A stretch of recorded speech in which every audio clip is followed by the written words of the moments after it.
क्या ईश्वर को साबित करने की जिम्मेदारी विज्ञान की है? दुनिया में छोटे बड़े 4000 धर्म हैं। सारे धर्म किसी ऐसे ईश्वर पर यकीन करते हैं जिसने ये सृष्टि बनाई और वही इस सृष्टि को चला रहा है। इन धर्मों के पास अपने अपने ईश्वर को साबित करने के लिए आस्था, विश्वास और परंपराओं के अलावा कुछ भी नहीं है। ईश्वर का सबूत मांगते ही आप काफिर, मुल्हिद या नास्तिक साबित कर दिए जाओगे। आजकल एक नई दलील लेकर कुछ लोग कहते हैं कि ईश्वर नहीं है, ये नास्तिकों का क्लेम है, तो नास्तिकों को ये साबित करना होगा कि ईश्वर नहीं है। एथीस्ट के पास, मुल्हिद के पास एक भी ऐसी दलील कतई नहीं है कि जिसकी बुनियाद पर वो ये दावा कर सके कि अल्लाह मौजूद नहीं है। ये जो मुल्हिदीन होते हैं, इन ये बड़ी चालाकी के साथ मुसलमानों को या अहले मजहब को मुद्दई करार दे देते हैं। वो ये कहते हैं कि आपका दावा है कि खुदा मौजूद है, लिहाजा आप साबित करें कि खुदा मौजूद है, यानी एविडेंस देना भी आप ही का काम है। हम ये कहते हैं कि हम मुद्दा अलैह हैं, हम मुद्दई नहीं हैं। मुद्दई आप हैं कि खुदा मौजूद नहीं है, आप इस चीज़ का दावा कर रहे हैं, लिहाजा दलील आपको देनी है, हमें डिफेंड करना है। थोड़ी सी बुद्धि रखने वाले लोग जानते हैं कि ये दलील एकदम बकवास है। कैसे? आइए जानते हैं। दुनिया का कोई भी धर्म या मजहब अपने ईश्वर को साबित नहीं कर पाया। यह ईश्वर के ना होने का सबसे बड़ा सबूत है। सूरज की वजह से दिन और रात होते हैं। सर्दी, गर्मी जैसे मौसम का चक्र सूरज की वजह से चलता है। धरती पर सूरज के अलग अलग नाम हो सकते हैं, लेकिन सूरज के अस्तित्व पर कोई विवाद नहीं, क्योंकि सूरज प्रत्यक्ष है, दिखाई देता है। इसके उलट ईश्वर को आज तक किसी ने नहीं देखा और ना ही किसी भी एक्सपेरिमेंट से हमें ईश्वर का कोई प्रमाण मिला। इसी वजह से हजारों सालों से दुनिया में ईश्वर के नाम पर इतनी हाय तौबा मची हुई है। 4000 धर्म, सबका ईश्वर अलग, और इसी ईश्वर के रंग, रूप, स्वरूप और उसकी खुसूसियत पर खूनी टकराव, ये सब क्या है? आप कहेंगे हवा नहीं दिखती, लेकिन वो है। इसी तरह ईश्वर नहीं दिखता, लेकिन वो है। हवा दिखाई नहीं देती, फिर भी वायु के अस्तित्व पर कहीं कोई विवाद नहीं है। हवा को महसूस किया जा सकता है, ऑब्जर्व किया जा सकता है, हवा को कंट्रोल किया जा सकता है, और हवा जिन गैसों से मिलकर बनी है उन्हें अलग किया जा सकता है। आप अपनी गाड़ी में हवा भरवाते हैं, पंचर होने पर ठीक करवाते हैं। ये मामूली एक्सपेरिमेंट हैं जो हवा के अस्तित्व की गारंटी साबित करते हैं।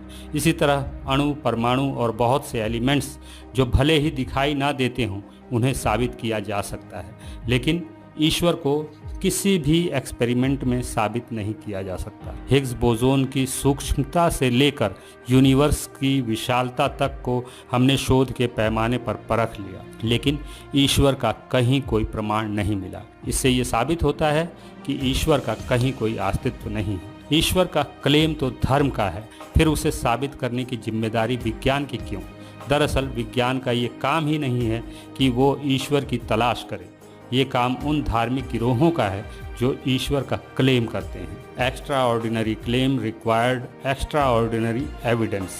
आपका क्लेम जितना बड़ा होगा, आपको सबूत भी उतना ही बड़ा देना होगा। ईश्वर का क्षेत्र अगर सिर्फ आस्था तक होता तो विज्ञान और ईश्वर का कोई टकराव पैदा ही ना होता, लेकिन धर्म अपने ईश्वर को सृष्टिकर्ता होने का क्लेम करता है। इस तरह धर्म विज्ञान के क्षेत्र में दखलंदाजी करता है और दोनों के बीच टकराव की स्थिति पैदा होती है। जब धर्म विज्ञान के क्षेत्र में अपनी टांग अड़ाता है, तब ही विज्ञान धर्म की बखिया उधेड़ता है। आपकी आस्था का बंदर चाहे कितना ही विशाल क्यों ना हो, वो सूरज को मुंह में नहीं रख सकता। आपका नबी चाहे कितना ही बड़ा आलिम गैब क्यों ना हो, वो किसी गदही पर बैठकर आकाश गंगा को पार नहीं कर सकता। एक औरत, वो चाहे कितनी ही फर्टिलाइज क्यों ना हो, पुरुष के शुक्राणु के बिना प्रेग्नेंट नहीं हो सकती। सलीब पर मार दिया गया कोई शख्स, चाहे वो किसी यहोवा का बेटा ही क्यों ना हो, चौथे दिन जिंदा नहीं हो सकता। कोई ब्रह्मा कितना ही परम क्यों ना हो, उसके शरीर के अलग अलग भागों से 4 वर्ण पैदा नहीं हो सकते। धर्म की ये बकवासें सीधे तौर पर विज्ञान से टकराती हैं, इसलिए मजहब और साइंस के रास्ते कभी मेल नहीं खाते। विज्ञान की अथॉरिटी एक्सपेरिमेंट्स पर आधारित होती है। विज्ञान के क्षेत्र में कोई भी तथ्य, फैक्ट तभी माना जाता है जब वो दुनिया के तमाम परीक्षणों को पास कर लेता है। यही विज्ञान की अथॉरिटी है। लेकिन धर्म की अथॉरिटी क्या है?